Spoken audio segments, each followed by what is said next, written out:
السلام علیکم ورحمۃ اللہ وبرکاتہ۔ میرے پیارے آقا علیہ الصلوۃ والتسلیم کے پیارے دیوانوں، خاتون جنت حضرت فاطمۃ الزہرا رضی اللہ تعالی عنہا کی کنیزوں، ارشاد باری تعالی بجواب عیسیٰ علیہ السلام، اللہ تعالی نے فرمایا میں اسے تم پر اتارتا ہوں، پھر اس کے بعد جو تم میں سے کفر کرے گا بے شک میں اسے وہ عذاب دوں گا کہ سارے جہاں میں کسی پر نہ کروں گا۔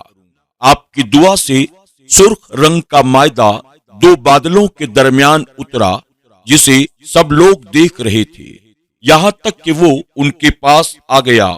اس خوان کے آنے کو رب تعالیٰ نے چونکہ اس سے مشروط کر دیا تھا کہ نازل تو میں کر رہا ہوں، لیکن اس کے بعد جو تم میں سے کفر کرے گا، نافرمانی کرے گا، اسے ایسا عذاب دوں گا جو جہاں میں سے کسی اور کو نہیں دوں گا۔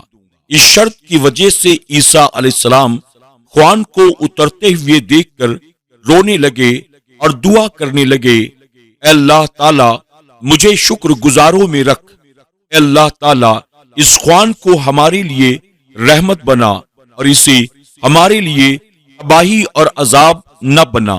پھر آپ نے وضو فرمایا، نوافل ادا کیے، روتے ہوئے دعا کرتے ہوئے اس سے رومال کو ہٹایا جس سے وہ ڈھانپا ہوا تھا اور کہا، اللہ تعالیٰ کے نام سے شروع جو بہتر رزق دینے والا ہے۔ اس خوان میں آپ نے دیکھا بھونی ہوئی مچھلی ہے، اس مچھلی میں کانٹے اور چھلکے نہیں، اس کے سر پر نمک، دم پر سرکہ اور اس کے ارد گرد مختلف قسم کی سبزیاں ہیں۔ اس پر ہر قسم کی سبزیاں تھی سوائے ایک ساگ، کراس، گندنا کا ساگ کے، اور اس خوان میں 5 روٹیاں تھی، ایک پر زیتون، دوسری پر شہد، تیسری پر گھی، چوتھی پر پنیر اور 5ویں پر بھونا ہوا گوشت۔ شمعون نے پوچھا، اے روح اللہ علیہ السلام، کیا یہ دنیا کا کھانا ہے یا کہ آخرت کا؟ تو آپ نے فرمایا کہ ان دونوں میں سے نہیں، بلکہ اللہ تعالیٰ نے اسے اپنی قدرت کاملہ سے ابھی معرض وجود میں لایا ہے۔ تمہارے سوال کے مطابق رب تعالیٰ نے نازل فرمایا ہے، اب تم کھاؤ اور اللہ تعالیٰ کا شکر ادا کرو۔ اگر تم نے اللہ تعالیٰ کا شکریہ ادا کیا، وہ تمہاری اور امداد فرمائے گا اور اپنا فضل اور زیادہ فرمائے گا۔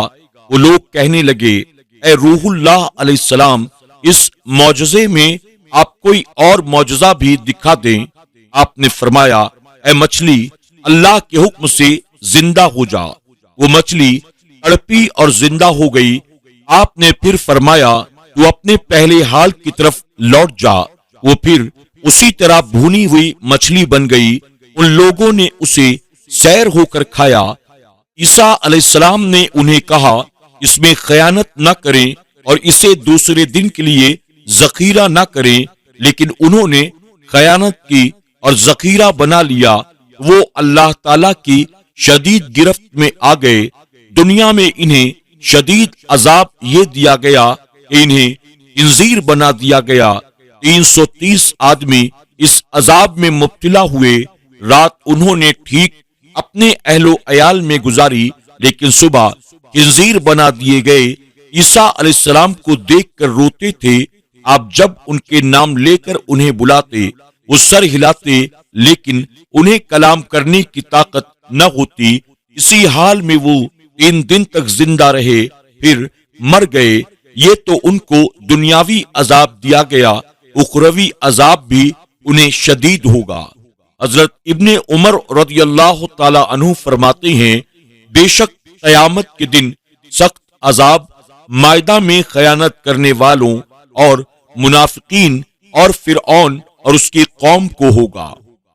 یہودیوں کی سازش اور کافروں نے مکر کیا اور اللہ تعالیٰ نے ان کی ہلاک کرنے کی خفیہ تدبیر بتائی، اور اللہ تعالیٰ سب سے بہتر خفیہ تدبیر کرنے والا ہے۔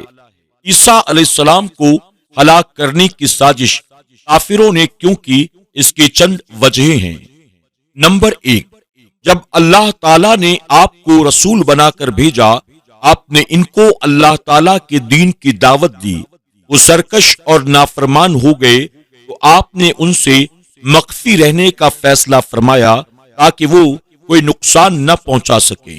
آپ کا معاملہ بھی ایسا ہی تھا جیسا کہ نبی کریم صلی اللہ علیہ وسلم کا مکہ مکرمہ میں حال تھا کہ آپ کفار کے خوف سے ابتدا میں مخفی طور پر نمازیں ادا فرماتے رہے۔ عیسیٰ علیہ السلام اپنی والدہ کے ساتھ کہیں تشریف لے گئے تاکہ ان لوگوں سے کچھ دیر کے لیے کنارہ کش ہو جائیں، تو آپ نے ایک بستی میں ایک شخص کے پاس جا کر قیام کیا۔ اس نے بہت اچھی طرح مہمان نوازی کی۔ اس شہر کا بادشاہ بڑا ظالم تھا۔ ایک دن وہ شخص جو آپ کا میزبان تھا غمگین تھا۔ آپ نے اس سے پوچھا، تم اتنے پریشان غمگین کیوں ہو؟ اس نے کہا، اس شہر کا بادشاہ بڑا ظالم ہے اور اس کی عادت ہے وہ ہم میں سے ہر شخص پر باری باری دعوت کو لازم کر دیتا ہے اور اس کے لشکر کی دعوت کریں، انہیں کھانا کھلائیں اور شراب پلائیں۔ آج میری باری ہے اور میرے پاس اتنا مال نہیں کہ میں اس کی دعوت کا انتظام کر سکوں۔ جب حضرت مریم نے سنا تو آپ نے عیسیٰ علیہ السلام کو کہا، اے اللہ تعالیٰ کے نبی، اس کے لیے دعا کرو تاکہ اس کی مشکل حل ہو جائے۔ آپ علیہ السلام نے کہا، اے میری امی، اگر میں نے اس کے لیے دعا کر دی تو اس میں فتنہ برپا ہو جائے گا۔ لیکن حضرت مریم نے کہا، اس شخص نے ہماری بہت عزت کی، احسان و اکرام کیا، اس پر بھی احسان ہونا چاہیے۔ والدہ کے ارشاد و اصرار پر آپ نے اس سے کہا، جب بادشاہ اور اس کے لشکر کے آنے کا وقت قریب ہو جائے تو ہنڈیا اور مٹکے پانی سے بھر لینا اور مجھے خبر کرنا۔ جب اس شخص نے آپ کے ارشاد پر عمل کر لیا تو آپ نے اللہ تعالیٰ سے دعا کی، جتنی ہنڈیا پانی سے بھری تھی سب میں پکا ہوا گوشت ہو گیا اور سب پانی سے بھرے ہوئے مٹکے شراب سے بھر گئے۔ جب بادشاہ اور اس کے لشکری آئے تو انہوں نے کھانا کھایا اور شراب پی، تو بادشاہ نے اس شراب کو عام شرابوں سے مختلف لذت والا پا کر سوال کیا، یہ شراب تم کہاں سے لے کر آئے ہو؟ پہلے تو اس شخص نے کافی ٹال مٹول سے کام لیا، لیکن بادشاہ کے زیادہ مجبور کرنے پر اس نے بتا دیا، بادشاہ کا ایک بیٹا چند دن پہلے مر گیا تھا۔ اس نے خیال کیا، جس شخص کی دعا سے اللہ تعالیٰ پانی کو شراب بنا دیتا ہے، اس کی دعا سے اللہ تعالیٰ میرے بیٹے کو بھی زندہ کر دے گا۔ اس نے عیسیٰ علیہ السلام کی خدمت میں عرض کیا، آپ دعا کریں تاکہ اللہ تعالیٰ میرے بیٹے کو زندہ کر دے۔ عیسیٰ علیہ السلام نے فرمایا، ایسا نہیں کرتے، کیونکہ اگر وہ زندہ ہو گیا اس پر فتنہ برپا ہو جائے گا۔ اس بادشاہ نے کہا، جب مجھے میرا بیٹا نظر آ جائے گا تو مجھے کسی چیز کی کوئی پرواہ نہیں ہوگی، اور جب تم میرے بیٹے کو زندہ کر دو گے میں تمہیں ہر قسم کی آزادی دے دوں گا، تم جو چاہو وہی کرو، تم سے کوئی باز و پرس نہیں ہوگی۔ عیسیٰ علیہ السلام نے اللہ تعالیٰ کی بارگاہ میں دعا کی تو اس بادشاہ کا لڑکا زندہ ہو گیا۔ جب اس کی بادشاہی کے لوگوں کو پتہ چلا کہ اس کا لڑکا زندہ ہو گیا ہے تو فوراً اپنے اپنے ہتھیار لے کر آ گئے اور انہوں نے اسے قتل کر دیا۔ عیسیٰ علیہ السلام کی جب زیادہ شہرت ہونے لگی تو یہود نے حسد کرنا شروع کر دیا، آپ کے نسب میں تانا زنی شروع کر دی اور آپ کو قتل کرنے کی سازشیں کرنے لگے۔ نمبر 2، عیسیٰ علیہ السلام کی تشریف آوری کی بشارت تورات میں رب تعالیٰ نے دے دی تھی، اس لیے یہود کو معلوم تھا کہ انہیں تورات کے کئی احکام منسوخ کر دینے ہیں، اس لیے پہلے انہوں نے آپ کے نسب پر تانا زنی شروع کر دی، پھر آپ کے قتل کے منصوبے بنانے لگے۔ آپ نے جب دین حق کی دعوت دینی شروع کر دی تو یہود کا غیظ و غضب بڑھ گیا اور آپ کو ایذا پہنچانی اور وحشت پھیلانی شروع کر دی اور آپ کو قتل کرنے کی کوشش کی۔ تنبیہ و مکر اللہ کا کئی لوگوں نے ترجمہ کیا، اللہ تعالیٰ نے مکر کیا، جو اردو زبان میں فریب اور دھوکہ دینے کے معنی میں استعمال ہوتا ہے، اس لیے انہوں نے یہ ترجمہ کر کے لوگوں کو شکوک اور شبہات میں مبتلا کر دیا کہ اللہ تعالیٰ بھی معاذ اللہ مکار ہے۔ لیکن اعلیٰ حضرت امام احمد رضا خان فاضل بریلوی اور دیگر علماء اہل سنت نے ترجمہ کیا، اللہ تعالیٰ نے خفیہ تدبیر کی، یہی معنی رب تعالیٰ کی شان کے لائق ہے۔ حضرت پیر کرم علی شاہ رحمت اللہ تعالی علیہ فرماتے ہیں کہ تقریباً ہر زبان میں ایسے مشترکہ الفاظ پائے جاتے ہیں جو متعدد معنی پر دلالت کرتے ہیں، لیکن وہی لفظ کسی دوسری زبان میں استعمال ہونے لگتا ہے تو وہ اپنے اصلی مختلف معنوں میں سے کسی ایک معنی میں مشہور ہو جاتا ہے۔ اب جب ہم اسے اس کی اصلی زبان میں مستعمل ہوتے ہوئے پاتے ہیں تو اس کا وہی معنی جو ہمارے ذہن نشین ہو چکا ہوتا ہے چسپاں کرنے کی کوشش کرتے ہیں، اور جب چسپاں نہیں ہوتا تو پریشان ہو جاتے ہیں۔ اس کی ایک مثال لفظ مکر ہے، اس کا معنی ہیلا سازی بھی ہے، اور یہی لفظ عربی میں صرف تدبیر کرنے اور کسی کی پنہا سازش کو خفیہ طریقے سے ناکام بنا دینے کے معنی میں بھی استعمال ہوتا ہے، لیکن اردو میں ہم اس لفظ مکر کو صرف دھوکہ دہی اور فریب کاری کے معنوں میں استعمال کرتے ہیں۔